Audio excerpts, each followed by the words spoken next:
The unsafe to feel safe paradox causes you to perpetually feel unsafe, feel anxious, feel fear, feel scared. And so today we are going to dive into how to feel safe at last. I am Pauline and I am so happy you are here because this is a very common thing in the Fearful Avoidant Attachment Style, which this channel is all about. In the past 7 years, I've helped over 3,000 fearful avoidants heal after having healed this completely myself. And feeling unsafe is at the core of the Fearful Avoidant Attachment Style. You are probably, especially if you're in a crash state, you're probably constantly in a state of fear. Sometimes it's kind of a numb fear. Sometimes it's a very activated kind of fear where you're just completely in a panic and overwhelmed. So it can be very intense or it can just be like complete flat, but there's always some form of fear going on. And while I was healing this attachment style, I was always craving to feel safe. I wanted to feel safe so badly, and I was working really hard at it. In the beginning, I didn't even know it was safety that I was looking for because safety looked like different things. Safety first looked like feeling enough love in my relationship. Safety then looked like having the perfect food, the perfect diet, so that I could feel more energy and feel better in my body. Safety then looked like having enough money to be able to survive. So safety looked like different things. And it was quite a while into my healing journey when I realized, but wait, why do I want those things? Why do I crave to feel those things? And why am I not allowing them? And what I got to was that all of these things I wanted because I thought if I have those, then I'll be safe. Then I'll be able to relax. But what happened was I was just working to get to that place and never really getting there. And so that led me to dig into, why am I not allowing safety? Why am I not allowing myself to feel safe? Why do I feel like I have to work so hard to get something outside of myself and then feel safe? Well, of course, there's a lot like where that comes from in childhood when it comes to the fearful avoidant attachment style. I'm kind of assuming you already know a little bit about it. But out of all the attachment styles, the fearful avoidant probably has dealt with fear and is dealing with fear the most. Because when you've had an upbringing that usually leads to the fearful avoidant attachment style, there was never really safety in predictability, safety in consistency, safety in what you could expect and what you couldn't expect. So there wasn't really a way to get safety. That's also why this attachment style is also called disorganized attachment style. It's usually called that in children, and the grown-up version is the fearful avoidant attachment style. So the disorganized comes from that these children usually don't have a very organized way of getting their needs met, of getting safety, because having your needs met means safety. And when you don't get your needs met in a consistently predictable and reliable way, that creates a feeling of not feeling safe. And they go about it in very different ways because there was never a predictable way to get it. There was never a predictable way to get love, to get their needs met, to get warmth, to get support, and to get being taken care of. So that leads very logically to you feeling anxious constantly. And usually there is also intense emotions involved in the upbringing of a fearful avoidant. So a lot of anger or a lot of just fights or intense emotional volatility. And that can cause you to constantly be on and make sure that you see something coming. So it could be that your parent lashed out. It could be that they became hypercritical out of nowhere, judgmental out of nowhere. And so you concluded when you were younger that you had to be on all the time. You had to pay attention all the time in order to see that coming, in order to prevent it, in order to protect yourself, or to help your parent regulate so that they wouldn't do that, which was not your job to begin with. But that's what you started doing just to feel safe. But there was no rhyme or reason to when they would lash out or when they would become hypercritical. And so you were just on all the time. So what I noticed and what I realized when I started healing this was that for me it felt unsafe to feel safe. And this is something I see all the time in fearful avoidance. It feels unsafe to feel safe. And so you will never let yourself get to a place of safety because that feels unsafe. Why does that feel unsafe? To your fear brain, feeling safe means you will relax, which you will. You will not pay attention anymore, which you won't. You won't be on, so you won't see something coming. You won't ever be able to really see something coming. And you will always have to brace yourself in case the other shoe drops. You really don't. So your fear brain kind of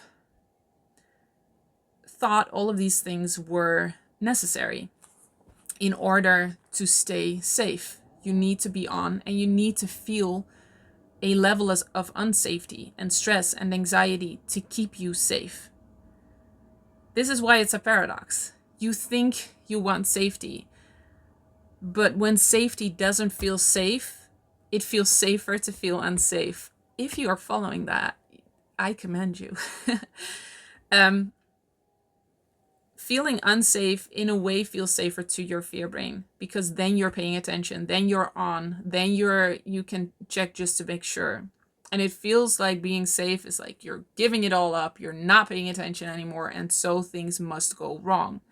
And it wasn't until I tackled that, until I healed that I could finally feel safe. And the very interesting thing that happened was that the moment I felt safe, more and more, the more those things that I thought would bring me safety just naturally showed up.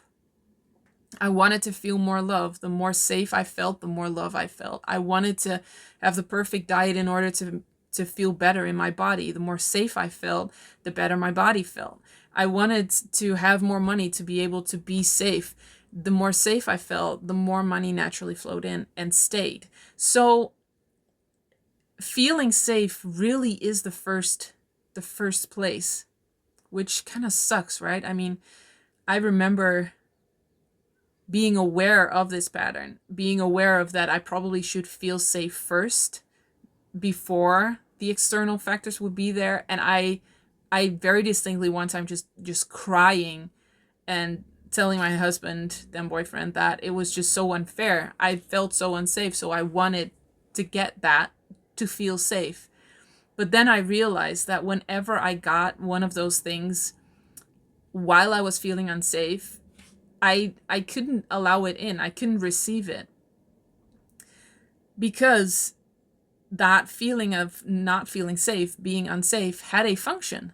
It had a function of keeping me on and keeping me aware and making sure I was safe by feeling unsafe.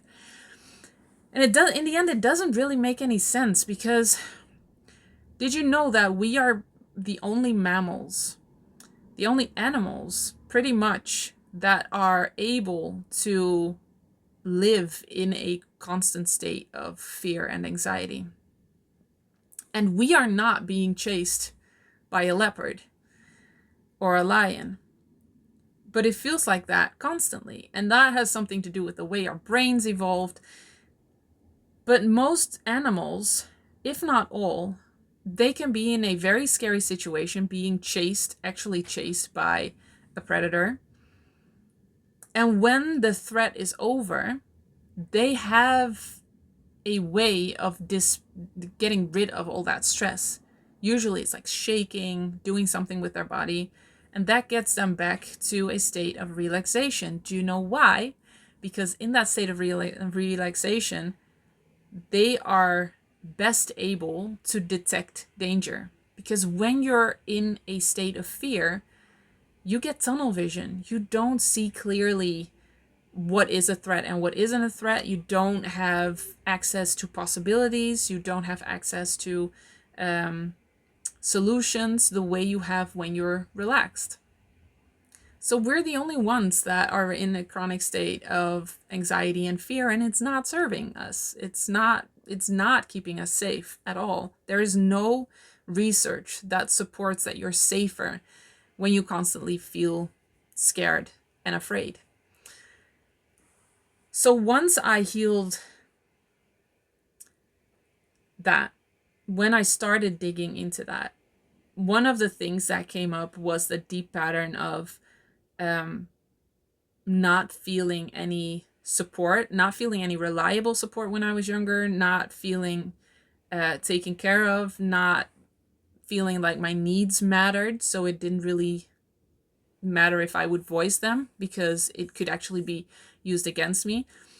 And this is very common for fearful avoidance.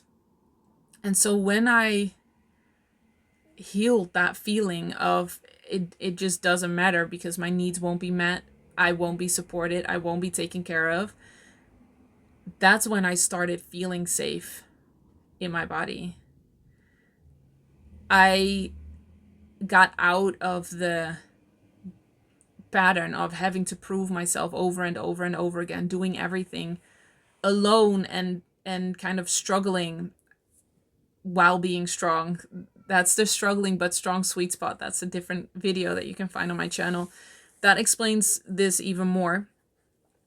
But I started to feel more and more safe. So it was a few very specific roots that were driving this feeling of not being safe, no matter what I did. And one of the pitfalls of healing is that it can feel safe to be working on healing and working really hard, really giving it your all, but not really getting anywhere because your fear brain is not allowing you to actually feel safe. It just keeps saying, well, then also work on this, and then also heal this, and also heal this. So you feel like you're working really hard and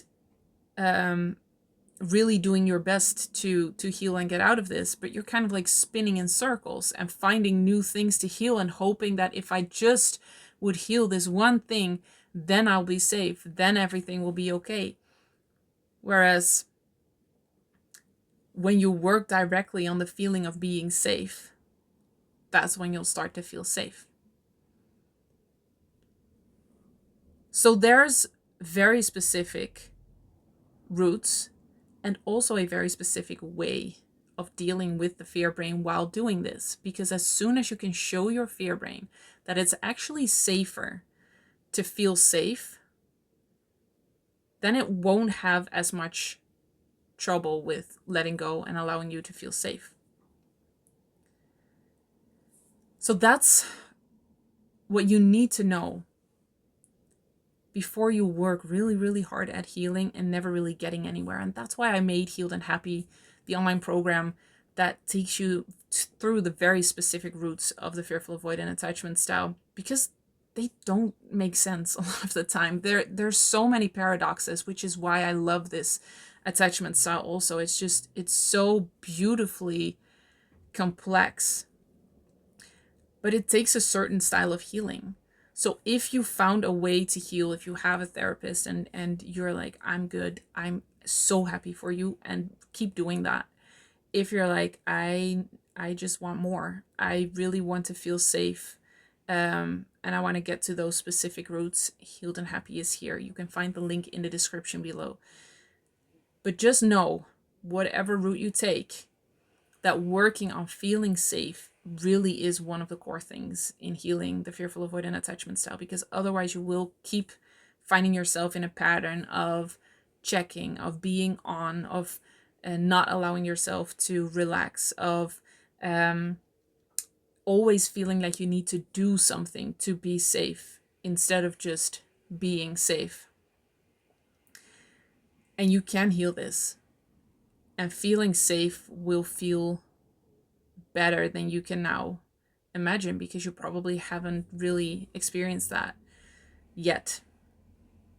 But it's very possible also for you, because you have always been worthy of that. You have always been deserving of that. It is not your fault that you didn't feel safe growing up.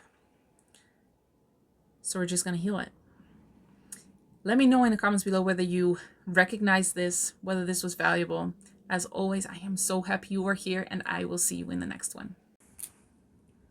Healed and Happy is a tailor-made online program where me and my team personally guide you through healing the roots of the fearful avoidant attachment style.